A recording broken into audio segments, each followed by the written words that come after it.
you want to get to a system which is fairer and freer, you don't start by raising barriers. You start by talking, and I think the Chinese have a nice way of putting it. You know, when your opponent wants something, when your counterpart wants something, you ask what they want, and you kind of find a balance of what you also want in exchange. You don't start by taking away things. I think this strategy in the end will hurt everything, starting from the U.S.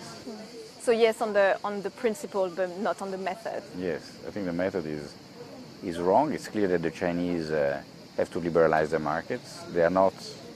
I mean, they have been integrated in the WTO as an emerging economy, or I would say even underdeveloped economy. Now they are the largest economy in the world, nearly the largest exporter. So we need to adapt the rules of the game, and I think they're ready for that. We just need to push them, and it would have been more efficient to push them together with the US than just separately. If we look at the EU in this context of trade war, there were some reports of the EU preparing tariffs on $300 billion of US goods if in retaliation of further measures that would be announced by President Trump.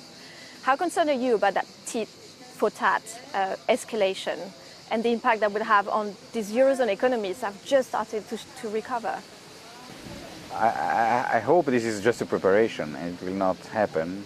I think we have to get to a point where we sit, the two economies sit at the table and really try to look how to reverse. I don't think the approach of the US administration is the correct one, to just look at imbalances.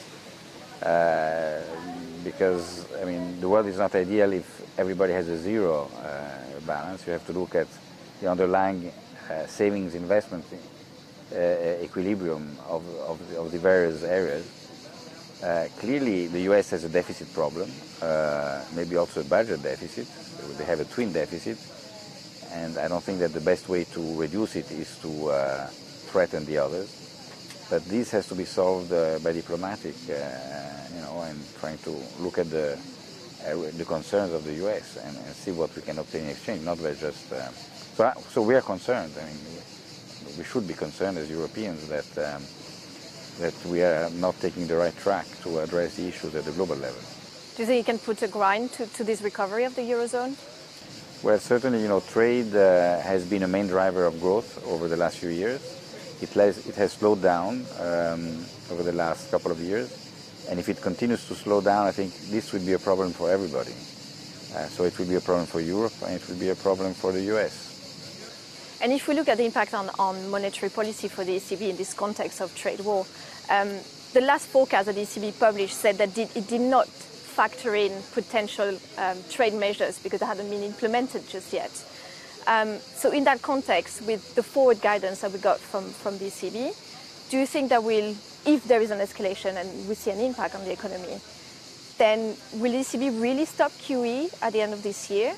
And will they really be able to raise rates next summer? Or is that going to delay that whole process? On QE, I think they are committed to do it. I think it would be a loss of credibility to get back. On interest rates, I don't think they have said that they will raise rates after the summer. I think they will keep rates low until next summer. It doesn't mean that they will not keep them beyond. They will rediscuss it in light of the developments. So what I could expect is that if really trade tensions tend to slow down the economy and the recovery in Europe, we will have lower rates for longer, I think. So the first hike could be delayed down the road. Hey everybody, it's Hadley Gamble from our new CNBC Middle East Bureau in Abu Dhabi. Thanks for stopping by. Now to watch more, you can try one of the videos that just popped up on your screen. And don't forget to subscribe.